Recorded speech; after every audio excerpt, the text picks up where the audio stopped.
Bienvenue dans un nouvel épisode de One Minute Tip, une émission où je vous présente une astuce en une minute. C'est parti! Aujourd'hui sur Illustrator, je vous montre comment vectoriser un logo. Donc en fait ici, j'ai besoin d'animer ce logo sur After Effects en Motion Design et je n'ai pas de version vectorisée du logo, je n'ai qu'une version en JPEG. Sur Illustrator, on peut assez facilement vectoriser des images. Il faut aller chercher dans l'espace de travail les indispensables classiques qui me permettent d'afficher la barre d'outils et je vais pouvoir directement choisir la vectorisation de l'image. Et ici j'obtiens donc du coup une image vectorisée qui est pour le coup en deux couleurs.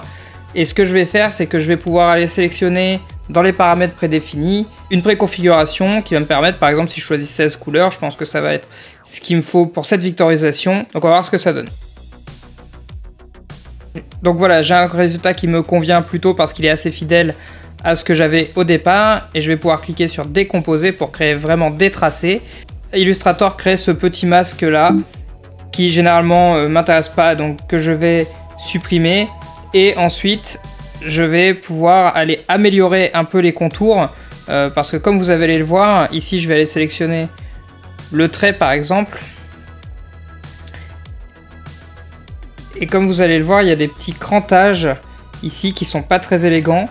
Donc pour ça, je vais utiliser l'outil Smooth Tool, donc qui est juste sous cet outil, ou l'outil arrondi en français.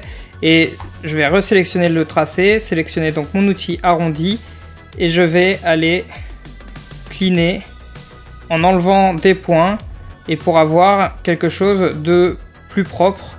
Et donc je peux faire ça tout autour de mon illustration et voilà, c'est plutôt pas mal. Ici aussi on peut le faire et là vous voyez que j'ai quelque chose qui est beaucoup plus propre. Donc on peut aller après dans les détails un petit peu plus à chaque endroit. Ça c'est vraiment à vous de juger en fonction de la précision dont vous avez besoin, mais ici ça me permet effectivement d'avoir un tracé que je vais pouvoir avoir vectoriel, donc pouvoir grandir, etc. Et de pouvoir surtout l'animer tout simplement en le transférant dans After Effects.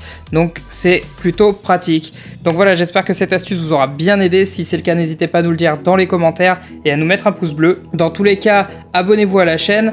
Vous y retrouverez du contenu sur le filmmaking et le motion design, ainsi que des rencontres autour du cinéma. Et en attendant la prochaine vidéo, à vous de jouer.